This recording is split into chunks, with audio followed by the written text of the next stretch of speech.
Yeah, please sit down or you're going to make me cry.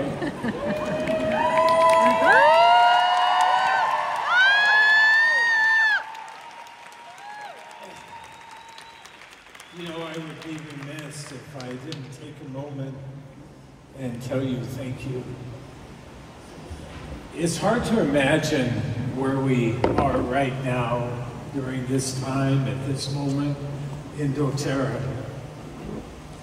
I hadn't watched that Genesis video for a long period of time, and it was Kenra, who works with me, brought it into my office a week or two ago, and I watched that video. I think I sat and cried for a while. It seems like doTERRA has a rich fabric. It seems like doTERRA has a special place in the world, in what has become the community of doTERRA, and especially as it exists with each one of us as individuals, in our own efforts, in our own plans. It's been interesting to me this morning to hear of the journeys that some of you have been on in your process and in your belief in doTERRA, in the answers that doTERRA seemingly provides for so many people around the world. As I begin my comments with you, first, it's a great privilege for me to be able to speak with you and share with you some of my thoughts, but I also share with you that I don't share them of my own accord. They're the thoughts of my partners. They're the thoughts of a collective unity in what needs to be done and what has already been done in doTERRA. I also share my thoughts on behalf of those who work so tirelessly and effortlessly with us. I know that you know Kirk Jowers, I know that you know Mark Jr., and our office staff here, and all of the good work that they do. And so collectively we give our thanks to you, our appreciation to you, because of the efforts that you likewise put within and that you put out towards other people. In my own thoughts of doTERRA, it's interesting to look back and recognize and realize just all of the things that have been accomplished and to the extent that they have been done so. Whoever would have thought that essential oils, from where they were when we began doTERRA to where they are now, would be so thought-provoking and life-changing for so many. Whoever thought that essential oils, and one of the things that I personally hold a lot of gratitude for, is that the process of essential oils, the progression of essential oils, has gone from the obscure and the unknown to the expected, the needed, and the integration in all matters of health and medicine and things that we value. I was talking with Dr. Osgoodthorpe, who many of you know, the other day, and Dr. Osgoodthorpe shared with me some of his thoughts of his appreciation of being involved in doTERRA.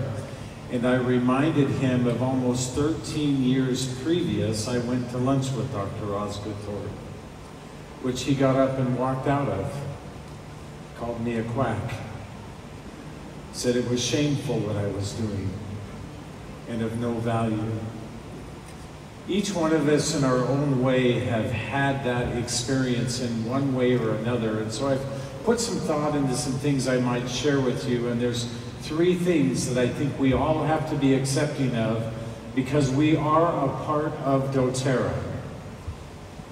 I hope that you sense and that you feel deeply within yourself the value that that brings to you, the importance that that holds for you, because you yourself have the opportunity to not only create change within your life, but within the lives that you come in contact with, those that you care for deeply, and those whom you will care for in that same way.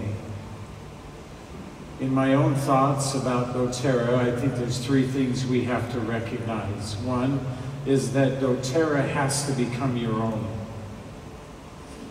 doTERRA can't be something that you watch from the sidelines or that you watch others do with impartiality on your own behalf. You have to become segmented in your thoughts and in the things which you value the most, and say to yourself, I'm disciplined enough that doTERRA has value for me, that doTERRA has a place for me. You know, I'm asked the question all the time, why do I still care about doTERRA? I'm getting old. I look in the mirror in the mornings, I get up, I feel good. I think, man, it's good to be me. And then I walk in and I see the mirror and I'm like, no, it isn't.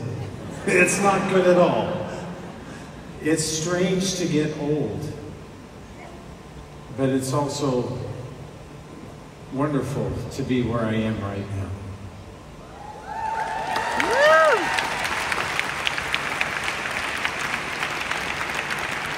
Why I care about doTERRA is the same reasons why you care about doTERRA. I got up this morning and my wife was having some struggles, and so I used oils on her, trying to help her feel better. Yesterday I was having some struggles, so my wife used oils on me, trying to help me feel better. That's no different than you. Your experience and my experience are exactly the same within doTERRA. Who we are as a company is indelible. I sometimes hear conversations of individuals saying, it's time for us to transition doTERRA. It's time for us to find the next great thing. And in my mind, all I hear is rhetoric when I hear things like that. Because I can't imagine anything that's more powerful than what we have done and that what we will yet do within doTERRA. And so I offer you some encouragement to be, thank you, I'm glad there was at least 3 of you who like that comment. I offer you some, oh, it's too late now, it's too late. I offer you some encouragement to be immovable in your place. It's not easy. It's not always going to be adventurous. It's not always going to be fun. Because the other great principle that you have to adopt into if you're going to succeed in doTERRA, and I define success not by how much money you might make, I define success by how much good you will do. Yes. If you and I are to remain successful in doTERRA, we have to commit ourselves to sacrifice. In watching that video, I heard Emily talk about dance lessons and sports because there was no money. To myself, I always laugh at her when I see that part of the clip, because those are luxuries. That wasn't the challenge that we faced. The challenge that we faced was nobody believed in what we were going to do. The challenge we faced was, in order to accomplish that, we had to give up everything that we had. Even my own mother, I remember her coming to me when I first got involved with essential oils, and I had worked very hard in my private practice model, trying to be well respected, trying to take good care of my patients in the best way that I knew how. And my mother came to me as I started to get involved with essential oils, and with all the love that a mother can muster, said, "What is wrong with you, son? Why would you give up everything for nothing?"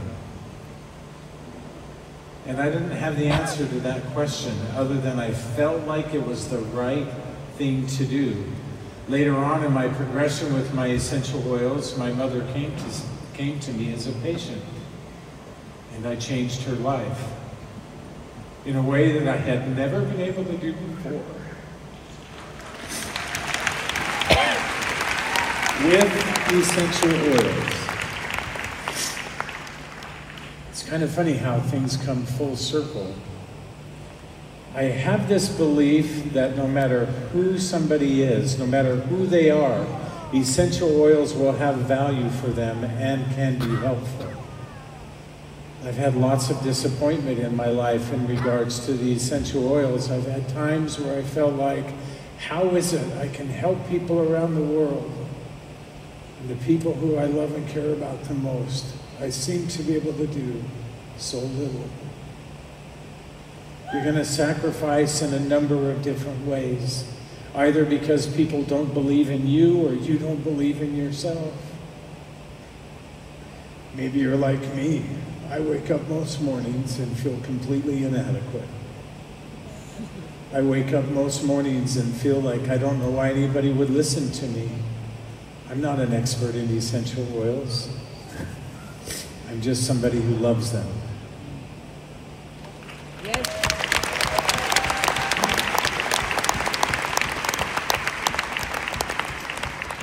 My mother, who I was able to help so deeply with the essential oils at the very end of her life, I had just flown to Japan. And as I landed in Japan, I turned my phone back on and my phone rang, and it was my wife who said, "You have to come home. It's your mother." And so I got back on an airplane and I flew back home as quickly as I could, and I raced to my house as quickly as I could. And I got there to find my mother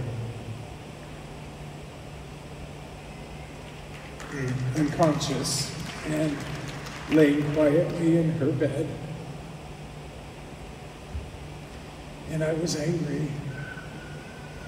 I was angry because I had just spoken to her the day before and talked about the things that we would do together, the places that we were going to take her. My father had just passed away a few weeks before that. We were taking care of my parents. And I told my mom, "Mom, don't worry, we'll take care of you." And my mom said, "I can't do this without your father." And a couple of days later, that proved to be true. As I came into my mother's room, my whole family gathered around. We sang her favorite song. And then my family dismissed themselves. And I sat with my mother, who couldn't speak and couldn't communicate with me, alone. And I became very angry that I could not help her. And then it dawned on me, yes, I can. And I got out her favorite oil. She had two oils that she loved. One was Deep Blue, which I learned to hate because Deep Blue, our house smelled like Deep Blue for 5 years while we took care of her and my father. And then her other oil was frankincense. And so even though my mother couldn't communicate, I got out my frankincense oil and I put it on the bottom of her feet. And I told her how much I loved her.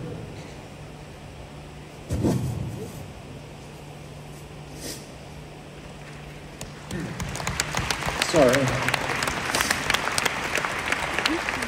You know what's hard about this? I wasn't going to share any of this with you. I really wasn't. So my mother passed away a few moments later. Did I help her? Oh, I didn't save her life. But I got to tell her goodbye and that I loved her in a way where I could express genuine love and concern for her. The essential oils have this unique way of binding us to something that's remarkable. You and your own journey are going to have a number of different sacrifices. I remind myself of a quote from Theodore Roosevelt that I committed to memory years ago. It says, it is far better to dare great things, even though checkered with failure, than to rank among those poor souls who neither enjoy nor suffer much, because they live in the great twilight that knows neither victory nor defeat. Be courageous in the things that you do. Be immovable in your own understanding and value for the essential oils. I hope that you have confidence in doTERRA. I hope you have confidence that in spite of the challenges that we sometimes face, the mistakes that we sometimes make, the overlooks that we sometimes have, they're not intentional, they're not purposeful, and we will correct them, and we will make them right, and we will move through, and we have become this worldwide, multi-billion-dollar company, which is difficult to manage, which is difficult to run, which is difficult to have it be exactly how we anticipated for it to be. Years ago, I remember Dave Sterling coming into one of our meetings, and Dave Sterling has a tell. And Dave Sterling tell is he takes his thumb and his forefinger and he rubs it in the web of his hand on the opposite hand between the thumb and the forefinger. And when he does that, you know, one of two things is about to happen. And I would always sit across from him so I could watch that happen. And depending on the conversation, I might say to myself, Corey Lindley, who would sit next to me in those meetings, sometimes would lean over to him and say, you should stop talking because Dave's about to let you have it. And Dave would. He would say, that's not correct. And he would offer some correction. Other times, Dave would do that because he had great concern. On one occasion, Dave came into that meeting and he began his tell. And he said, I have a concern. And it was fairly early on in doTERRA, and he said, I'm concerned that we won't be able to maintain the heart and the soul of a small company. He added the additional phraseology in that and said, and I'm concerned that we won't be able to maintain the culture of doTERRA. What's the fabric of doTERRA? And so we talked about that for a while during that meeting. And over the next several weeks, we talked about that multiple times. And we came up with all kinds of ideas and thought processes that, well, maybe this would ensure it. Maybe this is what we can do. Maybe we need to launch a program that would be focused on some of those kinds of things. And in the end, none of those were of any value and not where the answer would lie. It was several weeks after we started that process that Dave came in. And he began to rub his web of his hand again. And he goes, I have the answer. And we asked intently, well, what is it? Because we had not been able to resolve it. And he said, the answer does not lie with us. It lies with you, with each and every one of you. We sometimes talk about the legacy that is doTERRA. We talk about the framework that we live and that we breathe within. In my own experiences, I've learned that there's three things that we all need and that we all want. No matter where we are in the world, no matter what our circumstance is, we all only want these three things. One is, we want to know that we matter. One is, we want to know that we belong somewhere. And the last one is, we want to know that we're making a difference somewhere. Yes. That's been a good driver of what the culture of doTERRA really is focused on. Who we are at our core, who we are at the very heart of where we are. Helen Keller once said, the best and most beautiful things in the world cannot be seen or touched. They instead have to be felt with the heart. Today I've heard many of you talk about the heart of doTERRA, about feeling with your heart. The name of this convention is to feel, to come to that understanding for yourself to whatever degree that may be. My wife and I, the other day as we were out, had the opportunity to meet several wellness advocates. I'm always thinking somehow I'm going to be incognito, but that never is the case. The other day I went to church. This is kind of a funny story. My wife and I went to church, and as we walked into church, we were visiting a church we had not been to for quite some time because we go to church somewhere else. And as we walked in, some of the parishioners who were there, the people attending church, recognized me. And so quickly got up out of their seats and came and wanted to have pictures taken with me. And I'm like, if we can do this after the service is over, that would be okay. I'll visit with you. And, well, but I just got a couple of questions. And so now church is starting and there's a big line and people are taking pictures. Can I offer you some encouragement here? Don't do that. It's not a good idea. And let me offer you some encouragement too, that we're not that special. We're not that unique. We're no different than you are. We thought for ourselves that we can do something different, just like a Dacian Centauri thought. We can do something different. We can do something more. We can define for ourselves the outcome that we most want.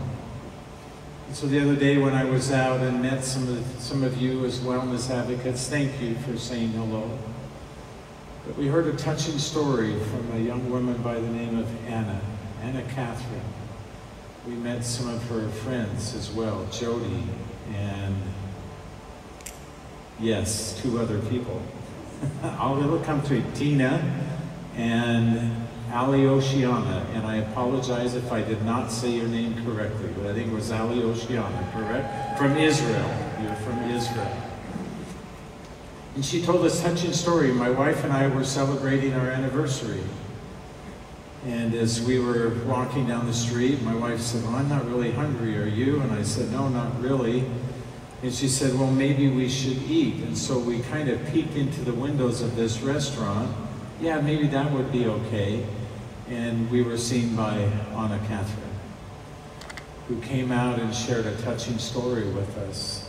About I'm sorry if I share something you would not like me to, but be mad at me later if I did. She talked about the passing of her husband. And she talked about the place that she had found in doTERRA. And the place that she had found with her good friends who love and support her. As you left, what you don't know is my wife and I talked a great deal about you, about what you represent. It's the goodness that permeates throughout doTERRA. You and I have a responsibility to always be gracious, to always be kind, to do the right thing, even when it's the most difficult, even when it's the most challenging. I have a saying that I share with my kids and my family all the time. My grandkids especially hate it when I say this to them. It's a lesson that my father taught me years ago. You really don't value what you don't pay for. We pay for things in our life through a variety of means, don't we? We sometimes pay for them with finances, as we heard a few moments ago, of a valuable lesson that was learned through the loss of finances. We pay through them through our energy, through our connection to people, through our service to other people. But those are the things that root deep within us, the value that we find, not just in doTERRA for ourselves, but being part of a community that's larger than ourselves. Dave Sterling was correct. The future lies within your hands. I wish that it lied within mine. I'm getting older. I'm not tired yet. I'm not done yet. But I think I'm doing pretty good for being 65 years old. Yes.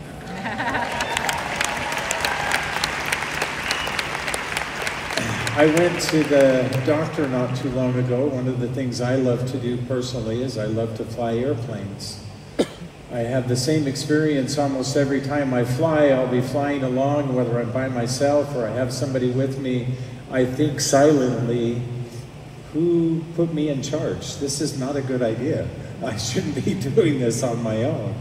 Well, you have to go in for flight reviews once in a while, and you also have to go in for medical exams once in a while. So I went in for my medical exam to be sure that I could keep my license.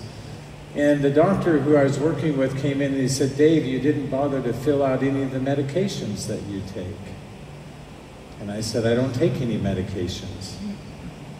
And I'll never forget his statement. He said, that's not healthy for you. And I said, I thought that was really a good thing that I don't have to take any medications. And he goes, no, it's not. You need to start taking some medications. And I said, well, what for? He goes, well, you don't have high cholesterol, but what if you did? True story. And I said, but I don't. And he said, I know. And I'm going to give you a statin drug so that you never will. And I said, that's not prevention. There's a perspective that develops within doTERRA that says, we can, we must, we should take responsibility for our own wellness, whether that's financial, emotional, spiritual, or health. We need to be involved in those processes for ourselves to whatever extent that we can. We're blessed and we're privileged in doTERRA to have changed the value of essential oils within the healthcare community at large around the world. And there are many, and we have some here with us today, and we thank you for being here, who are leading the charge and sharing the essential oils within their environment of medicine and healthcare. You are on the cutting edge and the forefront of all things that are good and the way that the world is changing to accommodate those. doTERRA is immovable. I'm going to tell you with every fiber of my being, doTERRA will not, doTERRA cannot change as long as I'm in existence.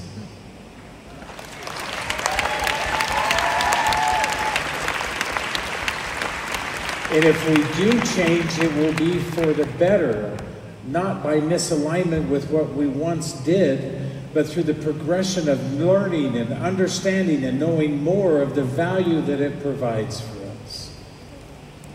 I hope that you hold your confidence high in doTERRA. I hope that your journey is wonderful, it's meaningful, it's productive. That within your journey in doTERRA you find the answers that you need in whatever perspective it might be. I hope that you embrace the family that is doTERRA. It's amazing to me as I come to Europe, to be honest with you, it's the only place I go in the world where there's such a diverse group of culture, of country, of language, of experience. And yet we sit here today completely united in our efforts.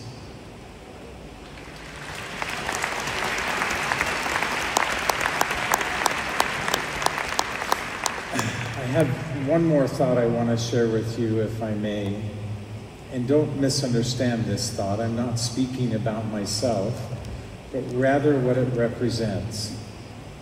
And it's a poem I memorized a long time ago that I remind myself of quite often because it reminds me of the responsibility that we have. It goes like this. An old man going a lone highway came at the evening cold and gray to a chasm vast, deep and wide, through which was flowing a sullen tide. The old man crossed in the twilight dim. The sullen stream had no fears for him, but he paused when he reached the other side and built a bridge to span the tide. Old man, said a fellow pilgrim near, you're wasting your strength in building here. You've crossed the chasm vast, deep and wide. Why build you a bridge at even tide? The builder lifted his old gray head. In the path I have come, he said, there followeth after me today a youth whose feet must pass this way. This chasm which has been not to me, to that fair-haired youth, may a pitfall be. Good friend, I'm building the bridge for him. Can we please, all of us, be a bridge builder? Can we look beyond where we are right now in this moment? You might be in your very prime in your doTERRA journey. You might be in the beginnings of your stage in doTERRA with your whole future ahead of you. But let us always be mindful that the legacy of doTERRA, the forever nature of doTERRA, which I've heard mentioned on more than one occasion this morning, is dependent on not just what we do, but on what we do, all of us, collectively. Building our future one step at a time, remembering those who will come behind us and the legacy that we leave behind them is perhaps our greatest opportunity. Our future is bright. There are many, many things that we have yet to accomplish and that we will yet do with greatness. Some things that we are planning for currently and some things that we do not yet know. But on behalf of myself and my partners and all of us here at doTERRA, I share with you that you have our full commitment. We will continue to do our very best, to do our part. To be shouldered with you is a great privilege and something that I look forward to more of in the future. I'm excited to be with you over the next few days, to have more time with you. Thank you for letting me spend some time with you this morning.